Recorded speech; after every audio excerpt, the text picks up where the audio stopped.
Hello and welcome everyone. Welcome to Lore Lines. Hope you all did well this week. We are on episode 27 discussing Omega today. How was everyone? Dead. Hello. It's good to see people here. Chicken tenders! Come Oh, right, God. heroes, right! Chicken tenders. Val, you need to fix the stream, by the way. I do? You have a black box over the screen. I do? Mm-hmm. Critical Uh-oh. bug. Or at least there is on Twitch for me. I can actually move it around. It's weird. Oh, I wonder if that's... Oh, I think I may know what that is. I'll see if I can fix that in the back end then. Sorry, I don't see it. I'm looking at it now. The actual lyrics. The actual lyrics are Adrift- chicken tenders the- come ready to fry. I mean, It's a drifting tender. Drifting tender, come right, heroes, right?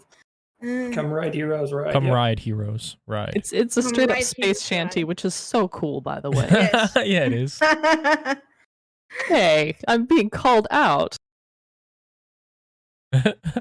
So I don't see a black box. I'm just going to move forward. I'm so glad to be back this week, guys, and welcome to the party. And I will guess hop us over to the slideshow.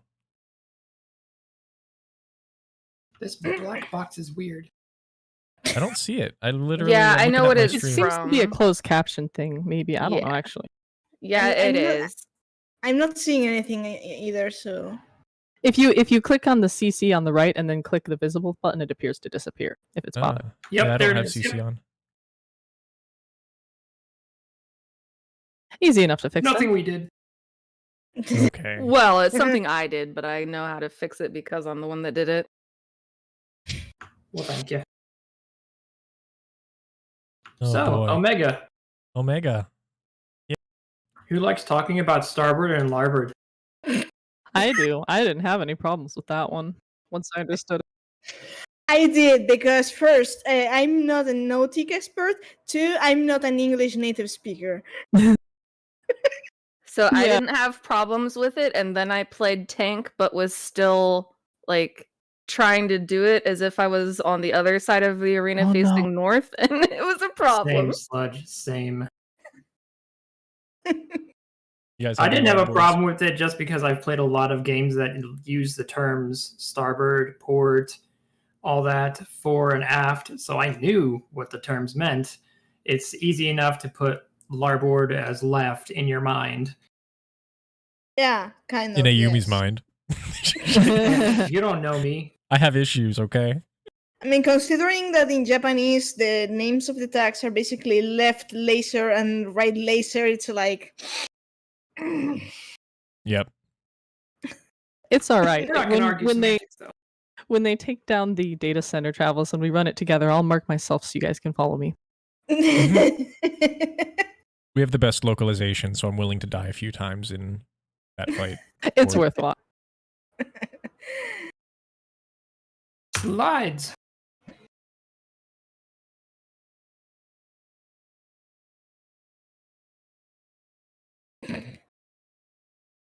By his Welcome. will. by his will, okay? Baja Brea is Thanks, trying Elidibus. to get up on it. By my will. How dare you? So, episode 27. We've gone through 27 episodes so far, guys. That's quite a bit. Mhm. Omega, the interdimensional AI. So you're an AI too, Ayumi, but you're not interdimensional as Beep far as boop. I know. Sorry, Bonnie. I had no choice. So Omega, another one of these instances where we have a boss that is present in various titles. In particular, this one was first released in Final Fantasy V, but it's shown up in various remakes and remasters over the years. Just to show a few. I still remember when we were doing the Lord Dive run for Final Fantasy 13 too, and Neela said something like, "This is in the DLC of the Coliseum." Neela said something in chat like, This is kind of foreshadowing the Omega race, and then Omega showed up just a I moment was screaming. I was like, "You're kidding me!" Yep, facts.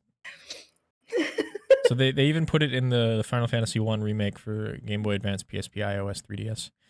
It's there. Yes. Final Fantasy 5, Omega's first appearance in the series. It appears. Also put it in Final Fantasy 4, the After Years. It was in the After Years. I've never played that, and I refuse to play that. But Okay. Welp. Yeah, my first encounter with Omega, now that I think of it, that was Final Fantasy 1 in the Game Boy Advance remake. mm-hmm.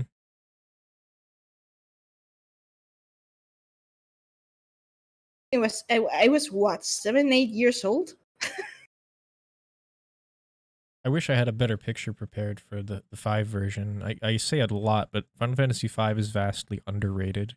You can tell it's between like maturation stages of like between 4 and 6, but it's just a fun adventure, and it's a very good game. You should play it if you haven't. I don't support sequels, but I do support individual titles. In 5, I would love more people to play it. I think 5 suffers the same thing that I don't know how popular is 8 and how people consider 9, but I feel like 8 and 9 are like in this between 7 and 10 that people are like throwing a lot of undeserved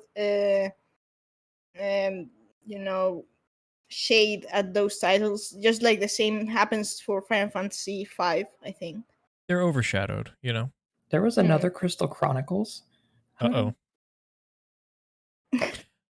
Meowth, I agree. 8's underrated as well.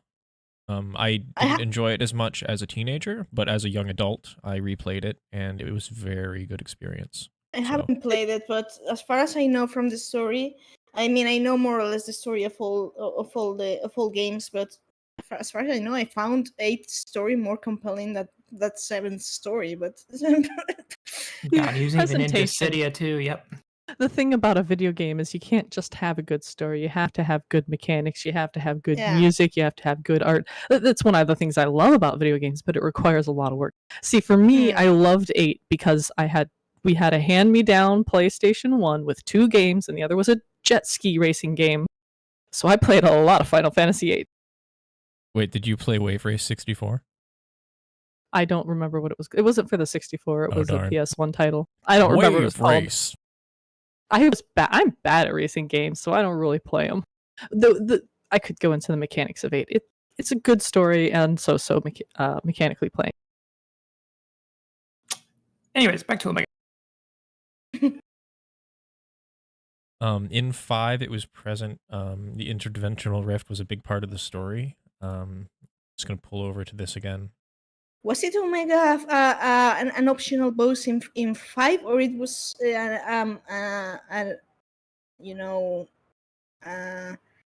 it was necessary to advance the story? I don't recall, because they always call Shinryu and Omega like super bosses, but I'm not sure if Omega was optional. I think it was an optional boss. It appears in the interdimensional rift. Throughout all of the games, he's always been an optional one. Okay. And while it's technically optional in Final Fantasy XIV, the story in there, which the story itself I found a little cheesy, but the lore and the revelations from there are really meaty. So it's one of those things where your mileage may vary, but there's a lot to it. Absolutely. So this is a picture of the rift from the remake of 5. That Greg?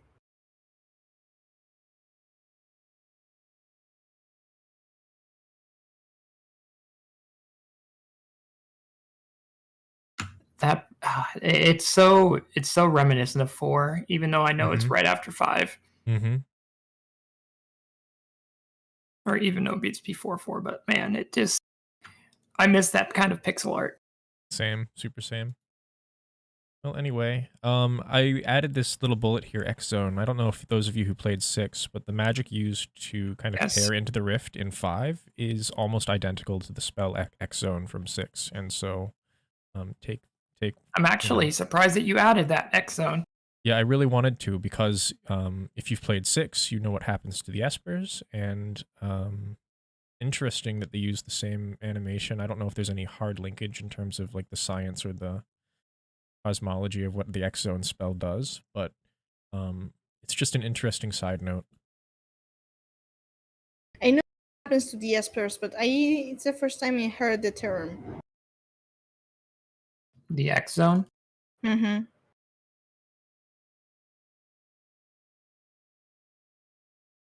Let's see if I can pull it up. I think there may be a video on it.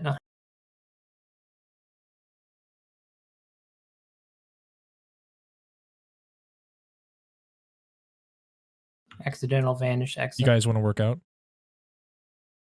Yes. Anyway, just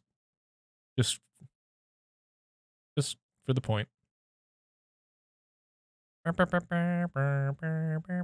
Literally sends them away to the rift. Oh, Kind of like okay. something else we know. Indeed. Okay, that's basically the teleport spell from from Final Fantasy 1. That's basically the same in combat. Teleport the enemy. Rift swallow you. Rift swallow you. I know that in older games they had to really work to shorten titles and names of things because they only had so many characters to work with. So I look at this and the first thing I'm thinking is it's sending them to a null zone, which X can stand in for null or nothing. Sure. I don't know for sure. Oh, you see promo material? Oh, I'm talking Slice about prints. 8. Way back when. Sorry, I'm also monitoring chat while we're talking. Yeah, Elidibus has X zone confirmed. Ayumi says. It really seems that way, doesn't it? Mm-hmm. Well, moving on. So I definitely don't want to dominate the discussion at all. So guys, if you want to read slides, feel free to pop in. Yes. The introduction in A Realm Reborn, Ayumi. Yeah, so this was Omega was actually introduced in Realm Reborn. It was a little bit after you went through the 3 storylines in each of the cities, and you came back to Ul'dah, and they were talking about they're kind of talking about what had happened at the Cartano Flats, what had happened during the Calamity, and Rabban mentioned briefly about Omega. It was just a small conversation, but he mentioned the name, mentioned it lay beneath Cartano, but that was it. You never heard anything else from that until much, much later. She's Telegia, and the rest are discussing the refugees from Doma, which is post Realm Reborn. Yes. The whole PvP thing is very interesting to me. Obviously, they needed a way to say, hey, this is how we're fighting, but we're still allies and friendly. But it's also like, it shows a little bit of the strains. It's not perfect unity and perfect harmony, and people will always lust in their hearts for power, and boy, there's power to be had in these Allagan ruins. If you ask me, that kind of thing, it's more friendly, but it reminds me of. Have you ever played Final Fantasy Tactics Advance? How the clans battle each other for territory. Yes. They're not at war per se, but they can still allies. But if you face a clan in battle, you're going to beat the shit out of each other, and then it's fine. Some clans are, of course, opposed and the like, but in this case, it's just it's pretty much a turf war. That's how you call it, yes? Yep, and isn't that what Frontlines is? Or yeah, that's what I thought. Yeah, Frontlines just has you battling around these flats of Cartano. We go there in instance battles, but you can also go there in PvP battles. Yeah. Which kind of goes on to the next point. Yeah, and I think you mentioned Telegia. He certainly had the ambition. This was his bid to use these refugees to. I think he was trying to actually get a hold of Omega's technology, wasn't he? Yeah. Mm-hmm. Yeah. I really doubt that he would have been able to control Omega in any sense. But You know, if it had truly been an Allagan weapon, he might have been able to, but that's Yeah. not what it was, as we'll get into. Turns out. Yeah. He was going in with ignorance, and yeah, it would not have ended well. No. There's Chosen really poorly. only a handful of people on Hydaelyn who know how to work their way around Allagan technology, and one of them is a very smug, dashing person we know. He likes to wear sunglasses. Oh, Nero. I had intended to have more notes on these particular instances, but Omega is discussed by Nero, the lore book, and obviously the Grand Companies are fully aware that there's a slumbering monstrosity that they really shouldn't awaken, but alas. Exactly, Atma. It's just like the Garlean excuse. Is it evil? Must be Garleans.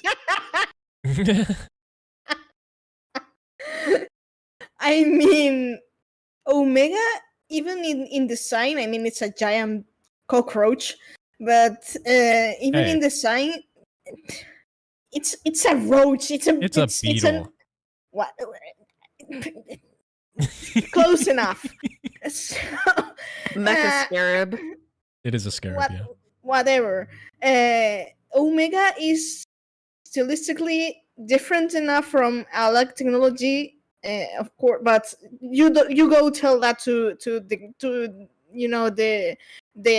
Eorzean Alliance, who I'm not going to. I'm just going to say Garlean architecture. Go on. Garlean design?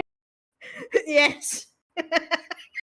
I mean, go tell the Eorzean Alliance that Omega does not resemble Allagan design, but best Is this of of luck. Allagan design shows a picture of the guy offering a butterfly. That's funny. Whoever in the cast changed pair to pair, thank you. That would be the spelling master, Neela. Victory. I had tabbed it up as well. You were too fast. All So right. I brought this up. This is from Encyclopedia Eorzea, Volume 1. The second paragraph mentions Teleji. The third paragraph, in truth, however, Teleji Adeleji's aim was not to claim the Cartano Flats itself, but what had once been buried beneath it, Omega, an Allagan creation not unlike the Ultima weapon, which had been lain bare by the destruction wrought by Bahamut during the Calamity. Allagan inscriptions indicated it was created to contend with to contend with the Dreadworm himself, and were someone to harness the power of this relic, it would have the strength to subjugate all of Eorzea, or so it was feared. So yeah, Truth. Teleji. Yeah. This I is find it interesting that the Allagans repurposed Omega for this.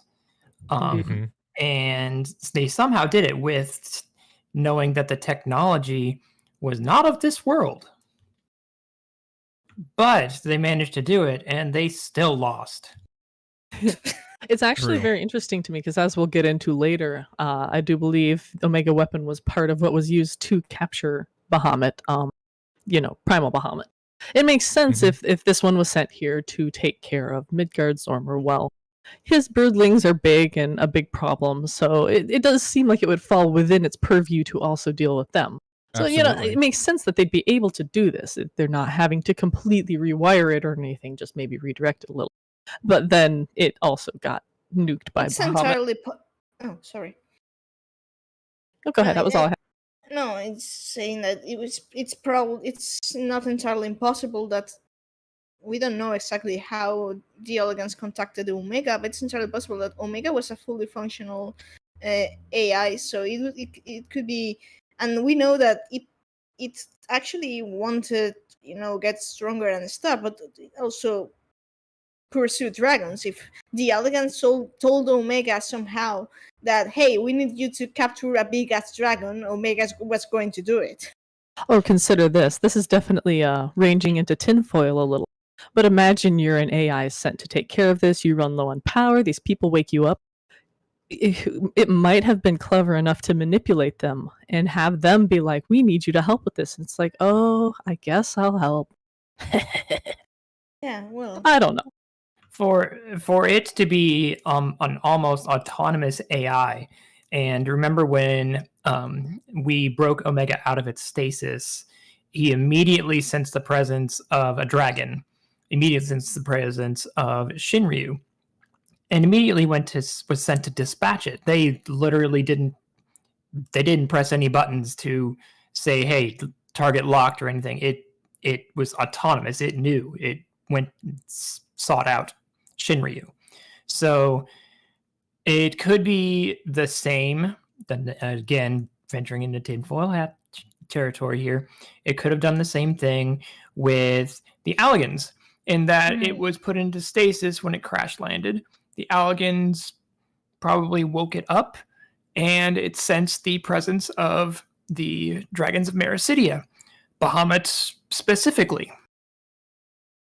So you reminded me of something. You pointed out, reminded me that as soon as it woke up, it immediately went on the attack. This reminds me of the general gist we get of Heidelin being created and basically immediately attacking Zodiark. Yeah. I was going. Did you read my mind? We don't see Apparently, we both have the same thought. That's amazing. We don't, because we don't see them like at the computer. We don't see Nero at the computer typing in, oh, okay, lock onto this, heat energy goes. source. We hit the button and it goes. Yep. I was actually going to make the comparison to all this talk of directives and AIs is eerily similar to our discussion of Heidelin and Soldier's directive and It really AI. is. So, Honestly, in its own way, it seems that Omega is a mechanical creation of sorts rather than a magical ethereal. But otherwise, it seems very much like a primal type entity in that respect, except for obviously it functions differently because it's made differently. I mean, wouldn't be that far fetched considering that it comes from another star whose inhabitants are most likely unsundered. So True. There's that. There is that. And I mean, there's still also the fact that Omega's interior, to some extent, reminds me a lot of Eden's interior. Yes. Yeah. Yeah, I mean...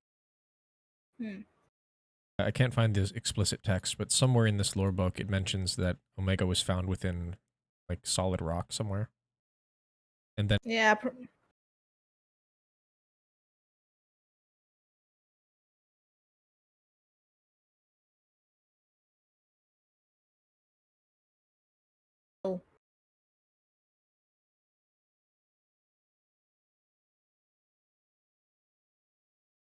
Interesting. I just always found it curious and interesting that Omega was just almost fully autonomous. You basically activated him and it just sought out whatever dragon, I wouldn't say ish, but whatever dragon-like enemy it could detect. And how convenient. Yeah. But then again, it was not of this world, and it was of a world that was in opposition to that of a world that had dragons mostly.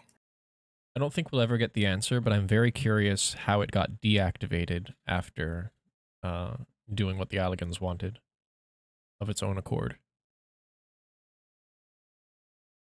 They may have known something on at least how to put it into stasis with the Omega weapon whenever it fought with Shinryu, and then we saw it go away, and then Nero just entered in the command in the console to put it into sleep mode, basically. My headcanon is just that one of the Unsundered had a round of fisticuffs with Omega and was like, okay, you go to sleep now, bonk. If Omega is a construction of alike to an unsundered being, it wouldn't be that easy for an unsundered. It would be an equal force, or we're not speaking of something that of a being that's sundered. So they are, of course, by definition, more powerful. If Omega has enough power to rival an unsundered, it's actually a good question to know how maybe Omega went into stasis of its own accord, because I can see Omega being perfectly capable of rivaling La Habrea and Silicon Elizabeth. And it's perfectly capable of doing that too, because we see in the Omega recordings as it's flying through space that it's detailing itself not only losing fuel, not only logging where it's been, where it's flying, but it's detailing like, okay, you know, going into stasis or going into different modes, different operations. Now, what I want to know is, it ran out of fuel before it hit Heidelin. That's why it crash landed. What gave it fuel? Maybe that was part of the Allagans activating it.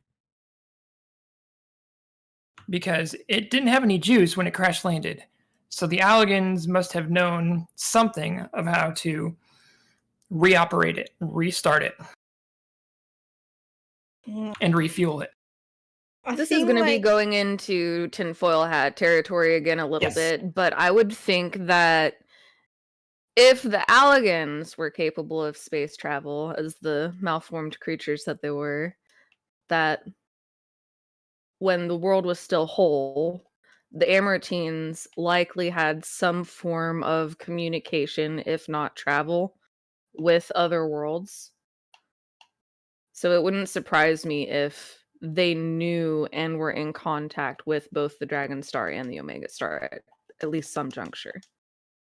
Which would explain why, and this is another tinfoil thing, because you know how they repurposed Dalamud to be a space station, right? There was a starship docked at Dalamud moments before it fell on Eorzea. Also, we see Allagan spacecraft in the trailer for Endwalker crashed on the moon. So we know they have the ability to at least go to the moon. Yeah. In a whole star of Ansander beings who are not, I mean, you could describe the ancients as an entire race of physical gods.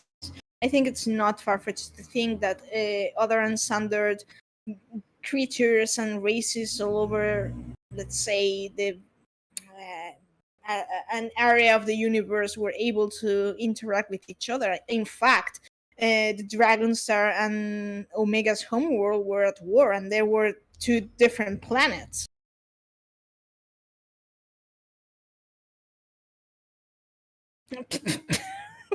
Really? I mean, Bonnie wanted me to, so I blame Bonnie. Needed to be done. Close out of that immediately. We're talking. Don't be talking. such a hater. No, we're talking. So, it's an Allagan weapon buried underneath Cartano Flats, first mentioned in 2.3. It adopted a humanoid face to communicate with Allagan scientists. Omega turned the tide in the Mericidian campaign and was responsible for capturing of the Primal Bahamut and a source. Have we killed Meowth for the first time in a long time? Deal with it. I mean, he's literally Shar. He's come to laugh at us. Honestly, one of the things I'm most excited about with Endwalker is the fact that we are probably going to be seeing more Nero. Oh, it's about time. No. The Alexander one was about time. This is more about space. Yeah, exactly.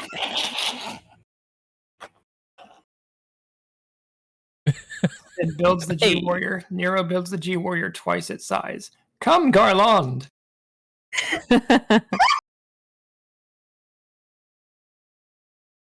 That's so funny.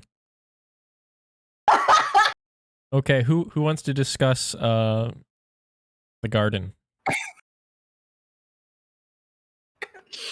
Garden of Papotas? Isn't that what the Royal Menagerie is? I'm sorry to every Lalafell who's joined the chat. This is probably Coburn's fault. Blame him. Yes.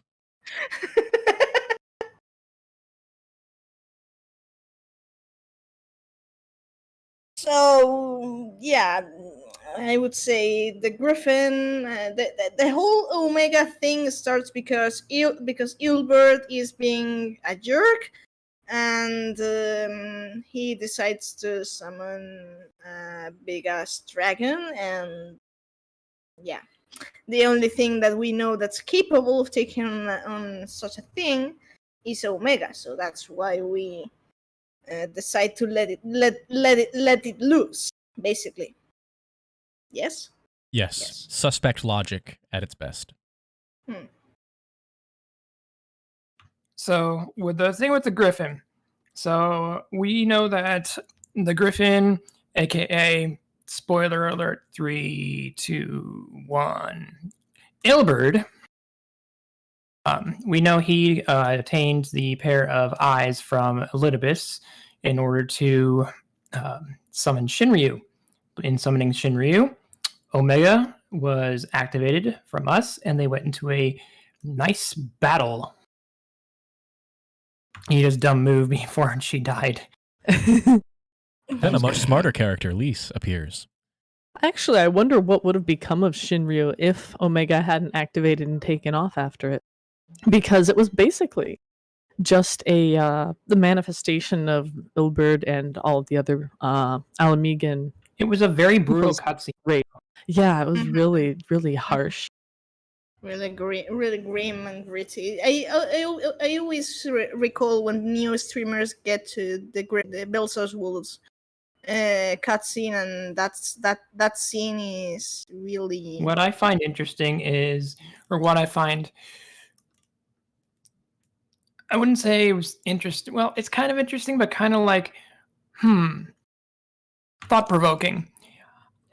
When Answers plays during the cinematic, but Shinryu is, well, I guess Nidhogg is part of the first brood, so never mind. But Answers playing during that part is just kind of haunting. You know, there's an interesting dichotomy to draw here. As we discussed in previous episode, there was some degree of a covenant made between Midgard, Zormer, and Hydaelyn when he arrived to the planet. Makes me wonder what might have happened with Omega. You know, it crashed down. Presumably didn't ask permission before crashing down since it was low fuel. But in the time when it sat there, I guess regenerating and recovering its energy. I wonder. I mean, I wonder how deep it was. Because we know the deeper you go into the planet, the more it turns to an ethereal realm, as we see with the anti-tower and such. You know, the thing is that Shinryu is really... I mean, we could actually dedicate an episode to Shinryu, because the thing is actually really... it's like... if I think of Shinryu, because...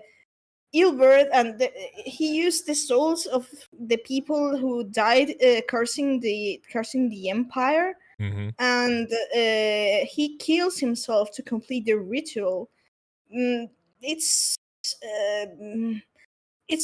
another form, because when Xenos takes hold of Shinryu, the first thing he does is repeating one of Ilbert's final lines, which is an ending to mark a new beginning. So I assume that Ilbert's consciousness was still somewhere inside Shinryu, which makes me think this was a different form of incarnate summoning, in which Shinryu, it's not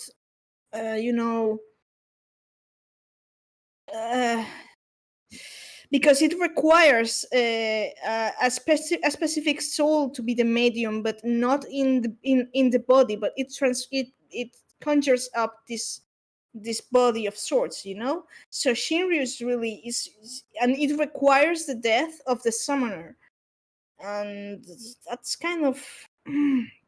I'm really reminded here. Neela knows what I'm talking about. And there's different kinds of summonings too, though.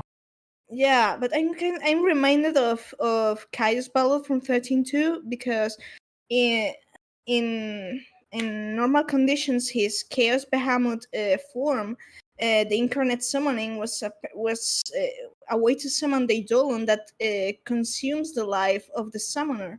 Of course, there's a lot of shenanigans that happen that's why Caius can use it without dying. But the principle in the 13th trilogy of incarnate summoning is that you can only perform it once, because if you do, you die.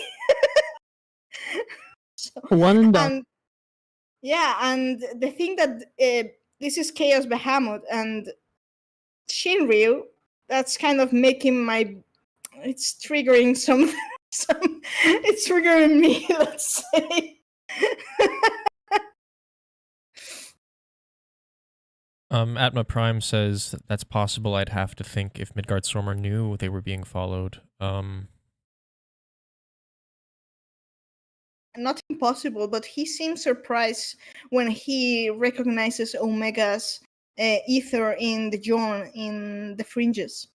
See, that's why I think that my theory on the whole, like, Omega was passing by the shards thing was a thing, because if Midgardstormer had the ability to traverse the rift, which is entirely possible, it could be, then Midgardstormer was surprised because Omega did the same and traveled through multiple rifts in order to get to him.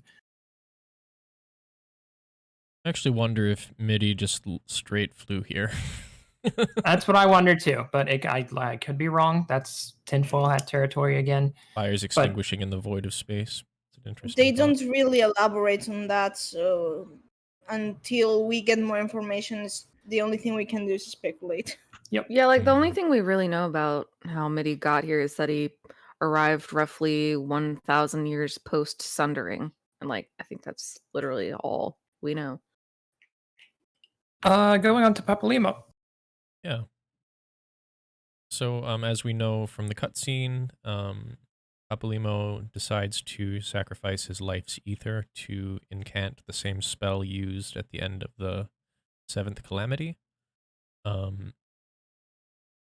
Was wondering if the team had any thoughts on time or perhaps stasis magic.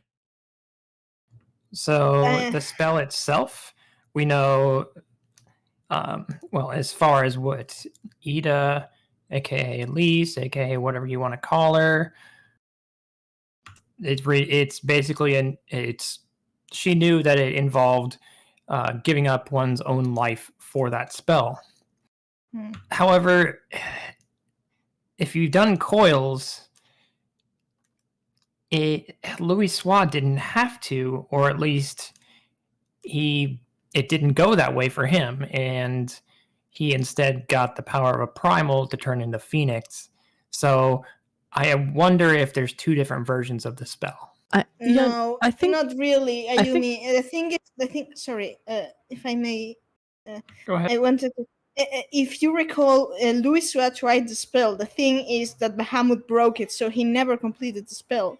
Sure. So, if you check the scene, Papalimo did it. Of course, Omega fired at it, and Shinryu was too powerful, and eventually destroyed the prison. But Papalimo managed to contain Shinryu because it was still in a let's say a cocoon stage. It was still forming when he was still forming when Papalimo cast the spell. So let's say that Shinryu took shape inside the prison, so it wasn't as strong as Bahamut was, let's say, to burst free from Louis Sois. It's also a matter of the source of it as well. Louis Sois was powered up by prayers all around the realm, so he didn't have to draw on his own life's force for that until the spell failed. And then he used the last of it, and ended up turning into a primal because of his behavior. Papalimo was only running on his own power and that of the remains of Chupsimati. So he was drawing from the land nearby and from his own life, but he didn't have, the massive power of people everywhere, not knowing what to do, not knowing how to survive, and praying to the 12 for deliverance. His batteries were much, much weaker, just by nature of the event. And again, like Meowth pointed out, it did work at least temporarily because Shinryu was not on the level of Bahamut. Well, actually, Yet. Yeah, he wasn't at the same point. And he also, I have to feel like will has to count for something. Bahamut's like, I just got out of prison. I can't go back to jail. Shinryu was newly born. I can't go back to jail. That's how Bahamut had to feel. Like, you know it. He's like, I just got out. I can't go back. You calling Shinryu newly born just makes me think of 12 Zodiac. Sad face. Ah. Yeah, kind of. It's. I mean, even in Dissidia, in Opera Omni in particular, after you, we keep. I don't know if you guys are playing Opera Omni as the storyline, so sorry about spoilers, but we pretty much spend all of Act 2 fighting Shinryu's larvae, which are called the Planescourgers, because they eat dimensions. So yeah, I think the larva theme is consistent with Shinryu as of late. Let's go to Shinryu's relevance. Yes. Omega versus Shinryu. Stronger than Bahamut?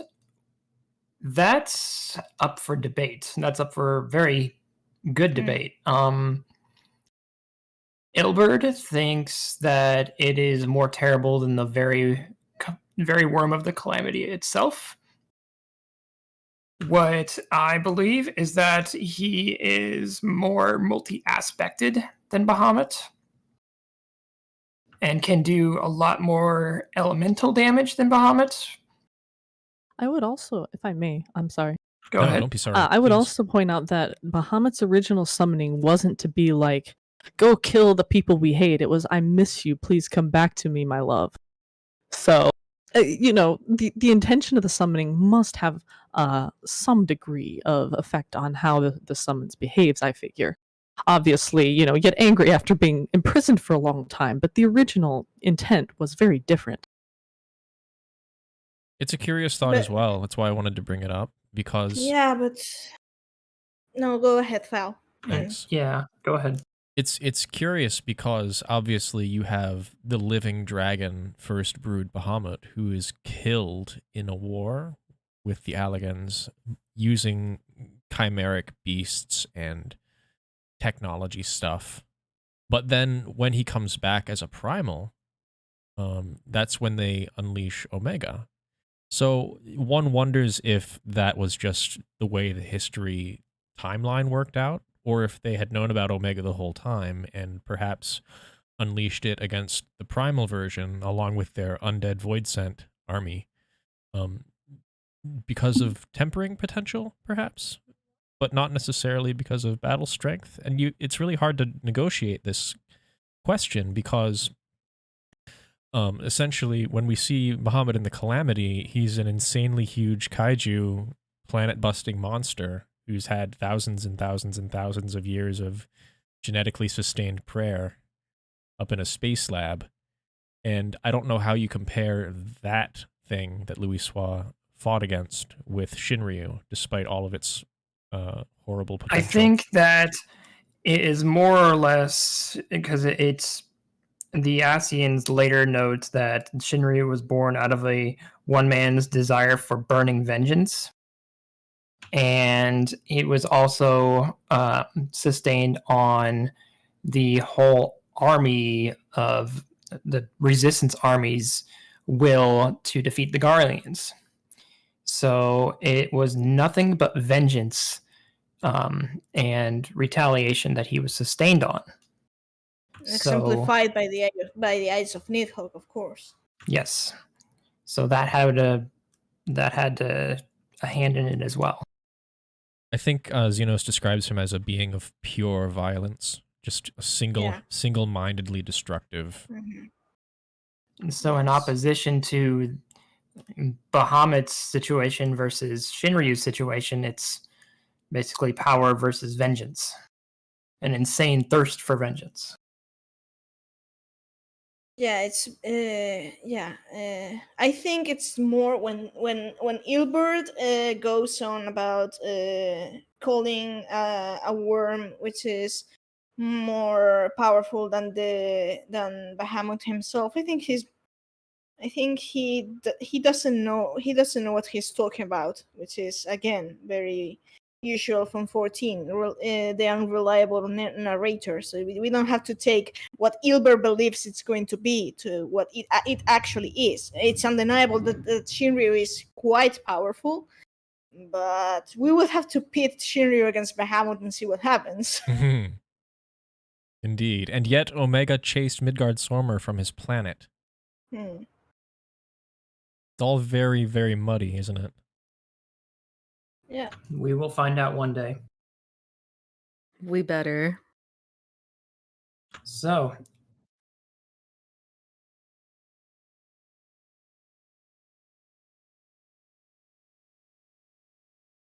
we kind of went over this previously in that it seeks out dragons. I would go as far to say that its primary purpose and its primary function was that of to detect and neutralize dragons on the Dragon Star. And Go ahead.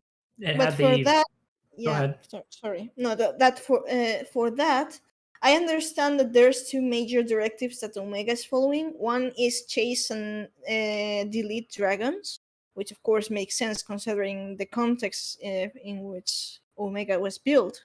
It was a war between the Dragon Star and Omega's homeworld. But I think the other directive, which would be in conjunction with the other one, is make yourself stronger so you can delete dragons. So when Omega crashes and there's no dragons, it starts functioning on the second directive. That's the way I see it. Evolution. I mean, I have a question there about Omega's directive. Is it simply destroy all dragons, or is it specifically Midgard-Sormer / any survivors of the Dragon Star? Because Omega doesn't seem that interested in going after any of the other dragons on the planet. He was sent to go after Midgard-Sormer, so he probably detected the eyes of Nidhogg, or at least a signature of them from Shinryu, and went after them. Well, and it should be mentioned that the Dragoon 80 quest points out that Nidhogg, before Ratatosker's slaying, was basically the fill-in for Midgard-Sormer. Midgard-Sormer was like, okay, I gotta go do this Heidland thing, or whatever it was he was up to. I believe he was watching Silvertear Lake. And Nidhogg was like, okay, I'm the protector, I'm the sort of stepping into that role. And so that's part of why Ratatosker's loss hit him so hard and just wrecked him with grief. So that could be one reason why Omega might hone in on Nidhogg's eyes, on his essence, because he's the one that's like the stalwart shield between the others. You know, you gotta break through the shield before you can get at the rest, in theory at least. It is also important to note that by the time Omega reaches the source, it's had some memory loss. True. In the journey. Oh, fun, memory loss again. Yeah, so I don't think like Omega's it not. It was down to its last two directives, which were to evolve and kill Midgard-Sormer and progeny, but also return home, which we encounter in the final cutscenes of Omega raids. I'd forgotten about that. Thank you. Yes. Riding home. There's not much else to say about its its battle tactics, weaknesses. We've gone through all that. Already. I was just gonna go off very briefly. It's actually something I love throughout this game is that they'll use the names of fight mechanics, attacks, tank busters, that sort of thing, to tell you little bits and pieces about the enemy. Like in Eden, one of Shiva's attacks being bright hunger, or whatever it was exactly. Yeah. It tells you a little bit of what's going on. And as I recall, Omega has a few like that as well. I just think that's so cool. What Omega had? The big attack, of course, is Cosmo Memory too. That's Cosmo Memory. Any 7 fans? It's weak to lightning. Makes sense, machine. I'm gonna log in and go try to unsync Omega because there was a name in O12S, or not O12S, but O12 normal that bugged me, and now I can't remember it. What's the context? I believe it's the Tank Buster. The name of the Tank Buster. It has to do with the sun. Yes, solar ray, or there was something about. I think I don't remember. If it's Omega M who uses it, or but yes, it's something solar, whatever. Yes. It's Omega M, which is fitting since Omega M is most likely based around Ozem at this point, considering that Omega M's model is designed after the Warrior of Light Amano box art from 1.0 or Realm Reborn, both. Yeah, I mean Omega F is supposed to be the equivalent, but I think both have solar ray anyways. But anyways, I don't actually recall that one. Yeah, it's been a while since I last did it, and when I last did it, we did it unsynced, so we skipped a ton of mechanics. That's curious to have any connection at all with Omega and Asm there. Because it really, like, on the face of it, I look at it and I'm like, that doesn't seem right, because it feels like they're trying to just wipe these dragons out. Like, what possible reason could this be in any way justified? But it does remind me a little bit of what we do to the last remaining ancients, so I don't know. It makes me wonder if Omega has some kind of equivalent to the Echo with the ability to see into the past of others, because it's not until, Omega basically tries to emulate us that the Ozem connections appear.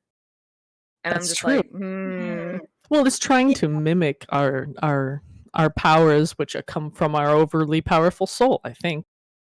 Yeah, so the opening dialogue that he has whenever you start to fight him says, I am the Omega and I am the Alpha. I will mimic your weakness to comprehend your strength. Yes. Yes, which is...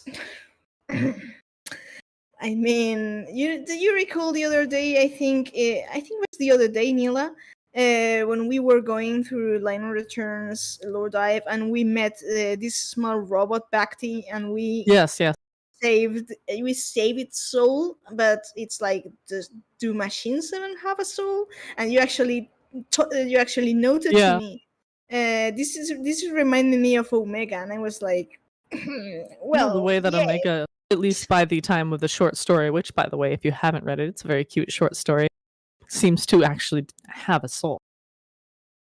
The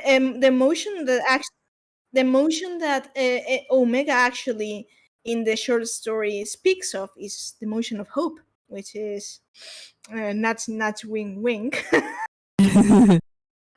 But yes, aside that, it's a really interesting thing, considering of course Sormer tries to tell Omega that it's never going to understand people with soul because Omega is a machine. But in the end, when Sid is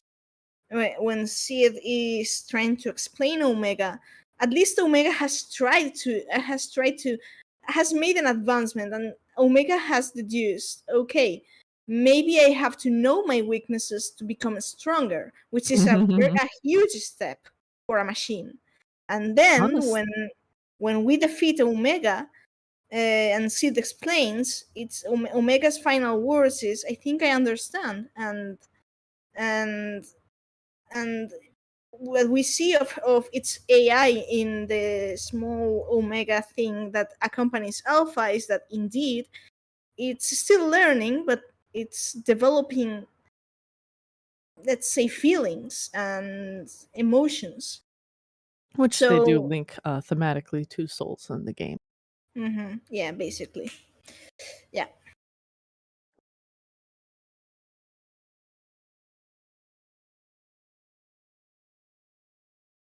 Yeah, I can see the resemblance. That's quite well done, I think. And it's I'd been like driving me crazy for months. Yeah, I can see why. I do want to, if I might take a moment. There's so many times when we can talk about the soul thing because, like in the short story, through his eyes, they tell us a soul can't be created, but in Heaven's Word, the relic quests, we literally create a soul.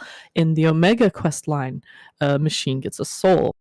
Like obviously, either something has changed or they figured it out. The implication is also that I feel like it's implied, and maybe I'm mistaken here. I feel like it's implied that Zodiark had a soul as well. And that may have just been sticking Elidibus in there, but it's hard to say. Hopefully we'll learn more, but there seems to be something very suspicious between that, oh, it can't be done, to the now we've done it and it keeps happening. To be fair, the Heaven's Word relic quest, Ardashir speaks. By the way, he is Hanish. He's from Razatan. Means Thavner, and Thavner is very known for its alchemy and soul-related alchemy advancements, which is really interesting considering what we're going to. I mean, the theme of Endwalker and like. So Ardashir actually mentioned that we can't actually create a soul. We can create a pseudo soul, which is anima. Well, the anima, and not the which one I'm referring to. And it's implied that it's not necessarily a natural soul, but in the end it's pretty much like works pretty much the same, it's like the resonance compared to the echo. The artificial version of it. So yeah, you can create I guess you can't create a soul proper, but you can emulate a soul relatively similarly, I think. Okay. Next slide. Next slide. 2 beasts missing of empire and technology. Where is Shinryu? So just very, very briefly. This is about Omega, not Shin. We should be done with this slide in under 2 minutes. So Shinryu flew off after being defeated by Omega. We don't see him again till the end of Stormblood, at least base Stormblood. We see him at the top of the Royal Menagerie, captured in a prison. By the way, the prison itself has the Omega markings on it, which Xenos then proceeds to slice in half and free Shinryu. Yes. And then hijacks him. Then there is the topic of the resonance, where Xenos activates both of his resonant eyes and merges with Shinryu. To this point, to this day, we do not fully know what the limits and the capabilities of the resonant are. Whether it allows you to fuse primals, whether it gives you, we know it gives you almost like a false echo, but beyond that, we don't know exactly what all it entails, but that's besides the point. I'm more concerned about the fact that we're being told that Shinryu is like this god and powerful primal, and yet Xenos is able to hijack him. So I'm wondering, either Shinryu is not as powerful as Ilbert wanted it to be, or I don't know how many juice Xenos got into his resonance to be able to hijack Shinryu, Well, then that could bring up the topic of, does Omega's barriers weaken the primal while inside it as well? Going on to the next one, a suspicious crater in the fringes. That's where we find the second of our beasts. It actually created a hole in the mountain as it flew away. Jesse hires Nero to do what Sid can't. 9 out of 10 things, like make coffee, put Sid in his place, and show off new hammers. So this is where we see the whole put on glasses, take off glasses. Hi, Jesse. Thanks for bringing in Sid's best friend, moment. Best friend. That's how they call it these days.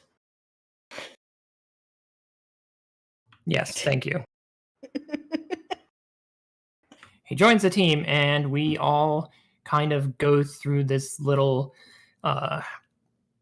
game that Omega puts us through. It's to test out our might and our worth as subjects, test subjects, and humans, so that we can be kind of gauged on how powerful we are. So here we have some of the art from one of the patches. It's of a new sun. Rise of a new sun, yep.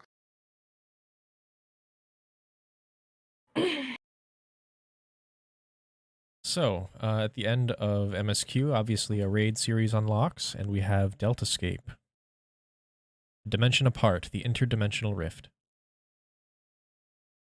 The background in this, by the way, can be seen in multiple different games because it is from Final Fantasy V. Deltascape is actually from Final Fantasy V as a 5 theme. The 89 realms test subjects manifested from history and legends to discover the strongest. Again, we are test subjects. Omega needed to identify the strongest opponent to force its evolution. This was one of its directives. It needed to advance and evolve beyond its current state. The Rift was a pocket dimension where Omega can further control the interactions between test subjects. It had control of the Rift. It could traverse between, to, and from planes. You know Anyone the want to add to thing? this? Yeah, you know the thing when it says that Omega was resorting to history and myths and legends to recreate the test subjects? Basically, Omega creating primals. I mean, it was singular fights throughout Final Fantasy history, pretty much. The first fight in Deltascape was Alteroid. Second one was the... Catastrophe. The tentacle eye. Catastrophe. Yes. Catastrophe, yep. And then third one was Halicarnassus. And then fourth one was X-Death.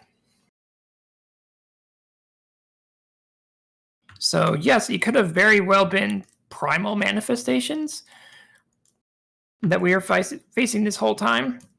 And the thing is, we were fighting them inside this whole castle the entire time. The behavior, personality, and stated goals of Omega. So its behavior, literally this entire time, has been nothing but, please defeat this one. Okay, you defeated it. Moving on to the next one. And the next one.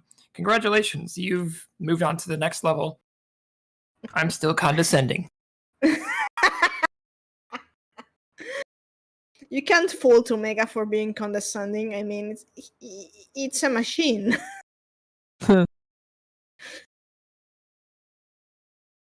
That's okay. The goals, like it said, it wants to evolve. It wants to go beyond its intended purpose and become the ultimate being. Strongest. But, yeah. Strongest, yeah. In truth, it's not just to become the strongest. It has a reason to want to become the strongest, but we don't learn that until the last tire. And moving on to the next one. Now that you draw the comparison, this makes me think of Xenos just wanting to be, well, wanting us to get stronger. Yes. Not that this one didn't necessarily come from within. Of course, the Warrior of Light wants to be strong to protect their loved ones and to protect the world. The irony here being, or the dichotomy here being that Omega wants to be strong to destroy. Going on to Sigmascape. Sigmascape. So Sigmascape, the 4 tiers of this tier are Phantom Train, which we never got to suplex. It's the worst. Always in our hearts. The Phantom Painting, which is Chatternook. The Guardian Tank. And everyone's favorite clown, Kefka. So again, this is Omega trying to make us fight various primals question mark, or just various test subjects that he's selected throughout various timelines, various stories. Speaking of the Phantom Train, you know the thing that Omega is picking from legends and myths and the like to create these things. When you go to get the Blue Mage spell from the Phantom Train, you get it's the flashlight thing, you know. Yes. And in the description in the Blue Magic spellbook, it speaks that Garlemald has a legend. It's a tale that says that they have a legend about the Phantom Train. It's a train that ferries the souls of the dead to the underworld, which is kind of it's run by Reapers. It's straight out of 6. It's a Garlean tale. I mean, when I saw Garlemald, I haven't played 6, but I've seen some screenshots and the like and stuff, and I was heavily reminded of 6 when I saw Garlemald. Yeah, it's absolutely the case. 6, minus the modern cityscape that we see in Garlemald proper.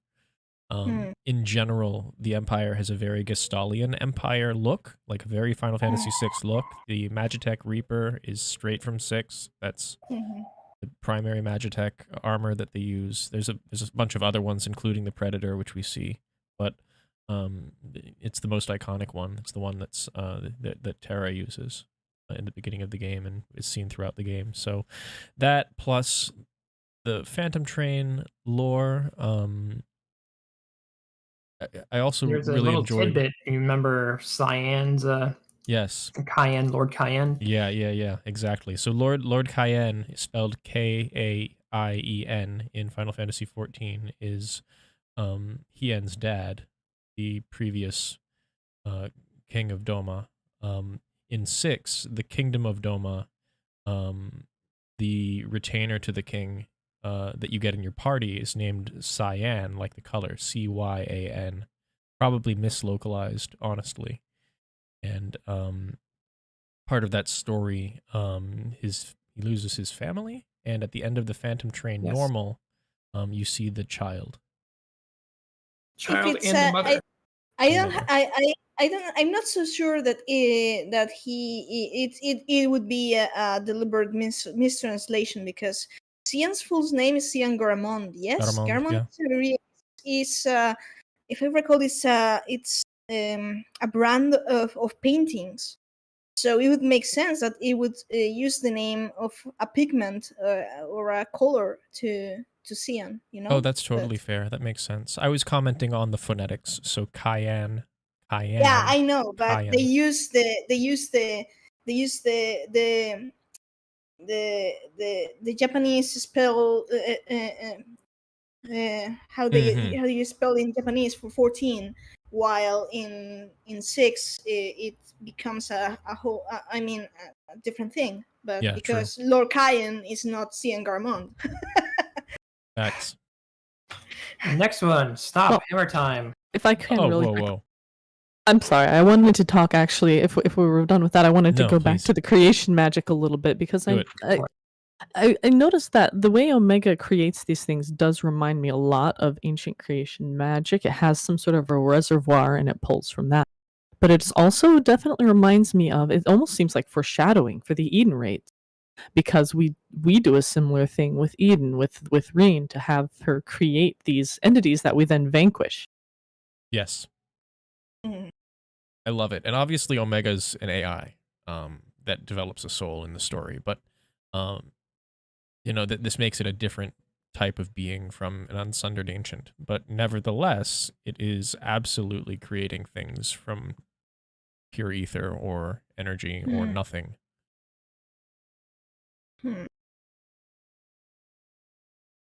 Really stunning technology. And Eden does the same thing, even though Eden, as we are revealed, is actually not a robot at all. And Omega is unsundered, as far as we know. Maybe the interiors of Omega and Eden aren't actually their interiors and their pocket dimensions, and pocket dimensions just have a similar vibe. Maybe. Super interesting. Hey Bonnie, do you have the nerve to read this bullet point? No. I'm going back to my steak. This is another one from Coperon. How Nero saved the world. Stop. Hammer time. You're the one who did this. Remind me if we ever meet up IRL that I need a PvP Cobaran. Okay. IRL. Battle music provided by Shadow Meowth. So I actually forget the exact battle music provided by Shadow Meowth. Well, fine. I'll provide the battle music. I don't care. I'll score the fight too. I'm not a composer. I'm a concept artist. The composer was my father, not me. I have composed music, which only serves to highlight that I am also not a composer. F. So, Nero's hammer. Yep. Nero's hammer. Just a slight detour. Iron Man Nero, Iron Nero, wielding the mighty Mjolnir gunhammer. He's red. I find it funny that he summons it out of the sky, just like he does in the Praetorium. Yeah. He somehow has a flying, I guess, I don't know, does he have like a flying mechanism that he just has it drop down from? Yeah. Maybe it's on a drone. All I know is it needs to be a damn class that we can play. I want a gunhammer. It does sound really great.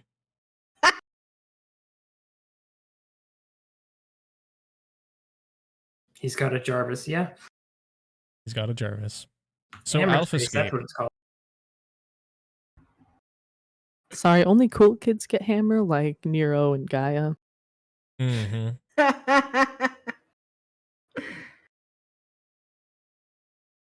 So, Alphascape, this is an amalgamation of different entities, because it wasn't themed. The first one was Chaos. Chaos, yeah. And Chad, don't you even dare. Chaos. I'm here to kill chaos. See, Chad doesn't have to do it because we got Bonnie. I knew they were going to start that. It's inescapable, especially with, some... Did you say Square Enix, what is your problem? Anyways. Square Enix knows how to create a good meme. Fow, did you just say what I think you just said? Yes. Okay, I'm PvPing you too. Bonnie versus the rest of the cast. We're gonna have to come up with a championship bracket. Right? Let's make our own escape. Bonus points if we just set it up like we get an Amaratine discussion room and we have to beat each other in discussions instead of fighting. Oh no! The Alphascape number 2 is when we fought Midgardsormr actually in his prime, with the fiery mane. Now that one, we'll get to that eventually. I'm going to go over all 4 of these. The second one in Alphascape was Midgardsormr. The third one is when we fought Omega.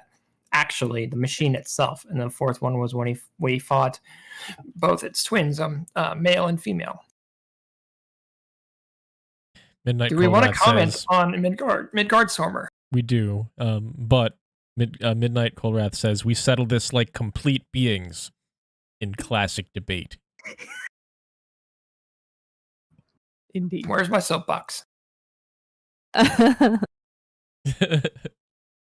mean, that's for what the whole of rhetoric is.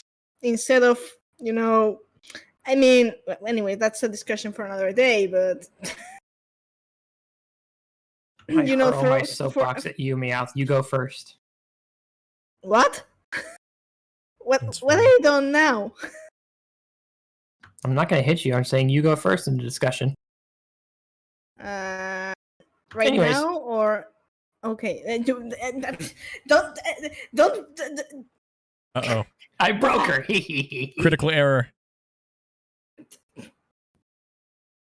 So absolutely feel free to discuss the bullets as they progress. We definitely have Midgardsormr here, so we can definitely touch on him. I said touch on again. At least you didn't say chaos. Giggity. So the final, let's go over Midgardsormr really quick. So we fight Midgardsormr, and he mentions that Omega mentions that we fight Midgardsormr at the height of his power, and from what we can gather from what he's mentioned, that we fight him on the Dragon Star, which is super interesting. It is. And for those of you who haven't done so already, you can unsync the fight and just kind of peek in there, look around if you want. Not fight a Midgardsormr, you just go in, take a look around, see what the planet's like. You can actually see moons or a planet in the distance. Yeah, it's super interesting. In fact, I kind of want to show it. While you're gearing that up, I'll keep going. Yes, please. So the final test, Space Beetle versus the Warrior of Light, 011. This is where the chicken tenders and starboard larboard came into meme space. So we fight Omega, the machine, the actual machine, on a platform. He does all of his signature attacks. Really nothing too special here, except that the important phase is the interface in which we fight the monitors, that you have to save your memory space and avoid deletion, memory deletion or existence deletion. It's a DPS check, and meteor phase. That's the most interesting phase that I find from 011. The memory storage. This is just a little. If you don't, Omega basically deletes you. Indeed. This is just a funny little note, but I was thinking of the little rocket punch fists in the E11S or the O11S fight, and now I'm imagining, because we, in the final form of Omega, it has these floating hands. Now I'm imagining that it took those hands and just added a rocket because of Nero's cool rocket hammer, and he's like, I like that. Gotta evolve. No one tell Nero that it might have taken inspiration from him, but it might have taken inspiration from him. I want a gun hammer, though. I want a hand, dropping a hand. Those gauntlets. The little rocket punch hands were pretty big in the regular fight because you have to use the special lightning thing. Was that made by Nero? Or yeah, Nero made the zipper. It was made by Nero. I thought so. Nero made it. To take him out, and then you have to just avoid the big ones because they're big boys. And then you have to do a lot more with them in the Savage version. It's super interesting. So, Mega's do you have it up, ready to go? I can throw it on, or we can finish the slide, and then I can show it as. Let's finish the slide, just so we're done with it. So Omega's evolution. The terms of the agreement. Yep, taking on the qualities of a sundered ancient. The breaking of all limits turns into a male and a female. Mm-hmm. Double. I just wanted to back up for a moment and touch on what happens after we fight Beetle Mode Omega, which is he tries to brute force us into breaking our limits, but it's very clear that we're just going to die. And so Midgardsormr goes in grown-up mode and pushes himself into the rift and breaks the prison that we've been encased in. So this is important to note because it's a learning moment for Omega and also a point where we absolutely could have died, making Shadowbringers never happen. Now that you point that out, I hadn't really thought about it, but I think you bring up a really good point. We, the Warrior of Light, have been threatened death on many occasions with something coming to get us. I remember being incapacitated with the Litibus coming at us and having to be saved by Estinian. Then there's that moment in the rift. We can really beat our limits, but it seems to be specifically in protection of others rather than ourselves. Indeed, that's just a possible interesting. thing. So it's not really self-preservation. Correct. Summoning the stars to your side. Mm-hmm. It's all about the team. That's right. So It's all about the bonds, actually. Yes. Oh yeah, Yes. an imaginary world says the protection we offer to others comes back to us. That's what it all comes down to. Think of the Roman shield wall. We protect each other. If we protect our neighbors protect us. You know, we do it in different ways. Tataru is a great example. We protect Taru from the realm being destroyed, and then she feeds us and clothes us. It's great. You're going to say, Fal? Yeah, just the very last thing. I'm following the bullets. Slumber and implications. So Midgardsormr goes to sleep. There's a lot the Father of Dragons could do to help us, or fulfill his pact, or whatever else you might imagine, but he is currently asleep, and while I imagine we will be seeing him in Endwalker, because I think that's when the oath will be fulfilled, whatever it might have been, he is currently sleeping away and having delightful dreams, hopefully. Of better times. I don't know, but he's sleepy. Yes.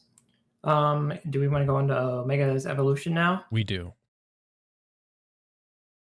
Taking on the qualities of a sundered ancient, splits into two, Omega male and Omega female.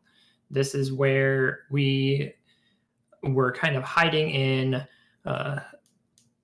Alpha's feathers as he ran through the rift, and we learned about Omega's memories. And what all happened as he pursued Midgardsormr, as far as we know. And then we met up with Omega, and we popped back to normal size. The breaking of all limits. Anyone want to touch up on this here, Fal?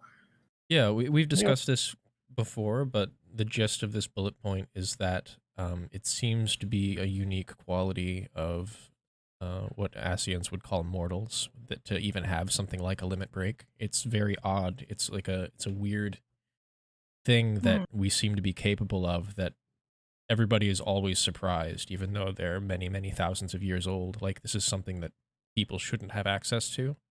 And I've posited a couple of hypotheses, one of them being somehow, we know that we're absorbing the ether levels around us, but what is that really? Like, is there some sort of tapping into our ancient essence that we shouldn't by rights have any access to here? And it's only by taking on our weaknesses that Omega is able to spam limit break 3s like he put in a cheat code. I think there's something that we mentioned before about we can break our limits when it's to protect something, which, by the way, is exactly what Seed of Sacrifice after the interface where Flight of Ledibus pulls a limit break 4. Yep. Yes. You should have seen my reaction. I have it recorded. But if that doesn't, if we're correct, and the limit break happens because of the will to protect, then you can imagine how fucking strong was Elizabeth's will to protect to pull a limit break 4 and then spam them. You know, during Seeds of Sacrifice, I think it's actually called To the Edge, the phase where he starts spamming limit breaks, limit break 1, limit break 2, limit break 3, and it's like, well, he just put them on his hotbar, I guess. Yeah, basically, and I'm thinking, because when Omega starts using limit breaks, which I think they use Blade Dance, the limit break 2 as Tank Buster. Yes. For melee, they use Sagittarius Arrow. They use Meteor. So yes, and I think Omega, if we're correct, and limit break stems from the wish to protect others, then it makes sense that Omega is able to use them when he divides between Omega M and Omega F, because during the battle we actually see the two Omegas trying to protect each other. Well, I do think there may be more to it, but I think we should probably also move on. It sounds like we're getting into another topic. Yeah. Moving on. Touch point on Final Omega, O12S Phase 2. This is not something most people experience. I certainly didn't raid that tier and didn't complete the final fight for sure, but I have reviewed it a few times, and actually, Dude, There Is No Spoon's OST video for the Final Omega song has pretty good resolution. I encourage you guys to check it out, and you can see the battle dialogue inside. When he transitions into Final Omega, he says the experiment is concluded. He just straight up says, we're done experimenting, and he evolves into a further form, but he also seems to be broken. Like there's something broken in its technology. And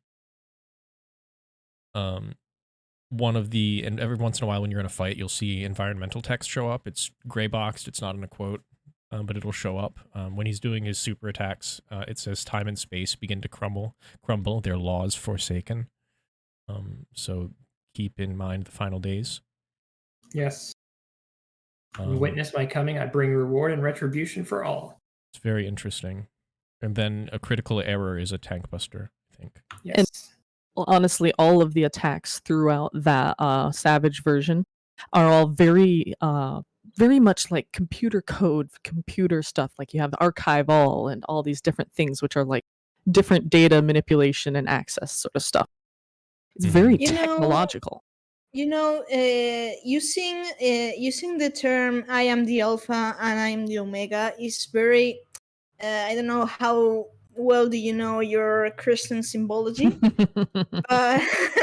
but do you know what a Pantocrator is? I had looked it up, though I have since forgotten. Okay, the Pantocrator is.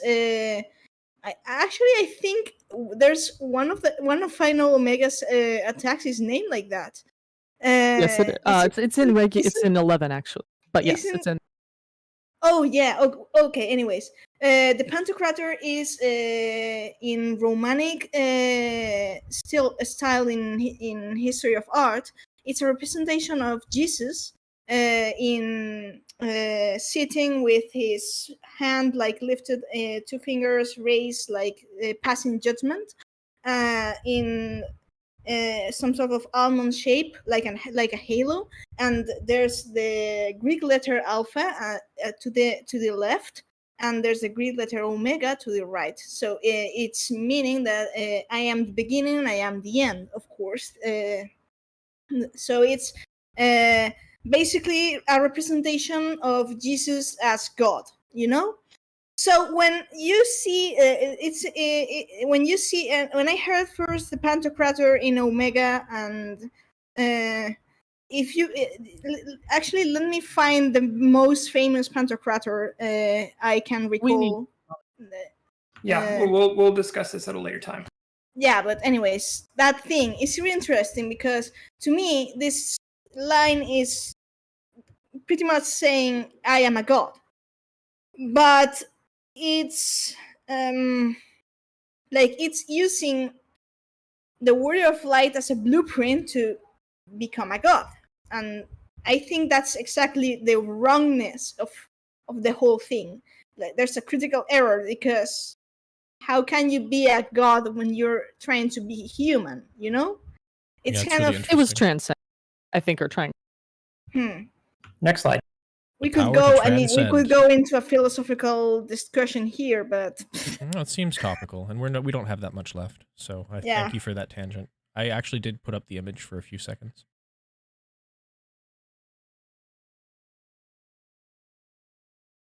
So I just put up a slide of what Final Omega looks like. Yes. Keep in mind the facial structure. Look at the helixes, the twin wings. It's I don't know what to say. I mean, it's actually straight out of prior games for Omega Weapon. But it's really interesting to look at. Do you have any comments on the look?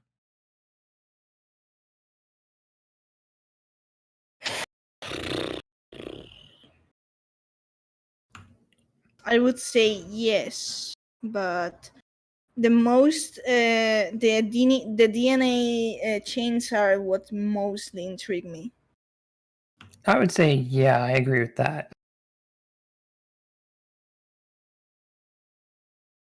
We keep seeing them. We wouldn't have thought much of it before Shadowbringers, truly. But with Amarot's Helix Spires, and Bonnie, I'm not sure you want to touch on this, but earlier this week we talked about a certain Stormblood dungeon. Yeah, Swallow's Compass.